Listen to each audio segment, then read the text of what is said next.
બ નીચેના પ્રશ્નોનો જવાબ આપો ગમે તે 3 છે કુલ ગુણ છે 6 એક લારીમાંથી 350 ચીકુ હોય તો આવી 8 લારીઓમાં કેટલા ચીકુ હોય તો 350 માં 1 હોય તો 8 લારીમાં કેટલા તો 0 8 ને 5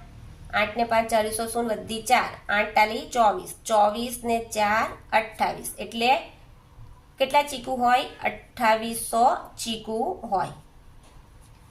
એક કેકના 200 રૂપિયા હોય તો કેકના 3/4 ભાગના કેટલા રૂપિયા થાય તો જો 200 રૂપિયા હોય તો એના 3/4 કરીએ એટલે 4 પંચા 20 એટલે 50 એટલે 50 ગુણ્યા 3 એટલે 150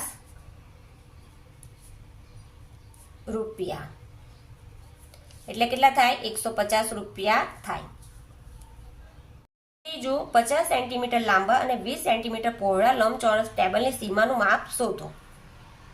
50 સેન્ટીમીટર એટલે ટેબલ છે તો આપણે લંબચોરસ ટેબલ છે એટલે આ લંબચોરસ ટેબલ આવ્યું તેનું 50 સેન્ટીમીટર લંબાઈ ને 20 સેન્ટીમીટર પહોળાઈ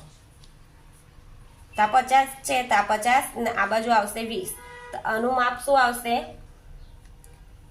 ટેબલની સીમાનું માપ 50 વત્તા 20 વત્તા 50 વત્તા 20 એટલે કેટલા આવ્યા 50 ને 100 140 સેન્ટીમીટર જવાબ આવશે 140 સેન્ટીમીટર ચોથું 684 ચોકલેટ 12 કોથળીઓમાં સરખી સંખ્યામાં ભરવી હોય તો દરેક કોથળીમાં કેટલી ચોકલેટ ભરી શકાય કરીશું 684 ભાગ્યા 12 તો 12 ચોક 48 12 પંચા 60 8 6 માંથી 6 જાય તો 0 ઉપરથી ઉતાર્યો 4 12 સત્તા 84 એટલે કેટલો જવાબ આવ્યો 57 લખીશું 57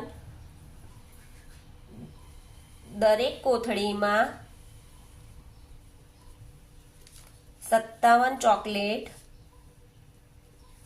ભરી શકાય જો તમને આ વિડીયો ગમે તો મારા વિડીયોને લાઈક કરજો શેર કરજો સબસ્ક્રાઇબ કરજો થેન્ક યુ